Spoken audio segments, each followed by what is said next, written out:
Arsiero è stato ritrovato senza vita alle prime luci del giorno, l'escursionista cercato dai soccorritori dopo che non aveva fatto rientro a casa. Il 67enne della provincia di Venezia aveva lasciato detto ai familiari che aveva intenzione di dirigersi sul Monte Cavioio, ma poi non aveva più dato notizie di sé e il suo cellulare risultava irraggiungibile. Scattato l'allarme, è stata subito individuata l'auto dell'uomo, ancora parcheggiata alla partenza degli itinerari nei pressi della chiesetta di San Rocco. Si è quindi mossa tutta la macchina delle ricerche con soccorso alpino, vigili del fuoco, guardia di finanza, carabinieri, protezione civile. È intervenuto anche un elicottero dell'aeronautica militare dotato di un particolare sistema di rilevamento di segnali telefonici.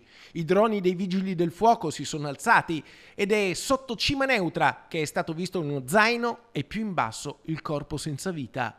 La salma è stata così recuperata.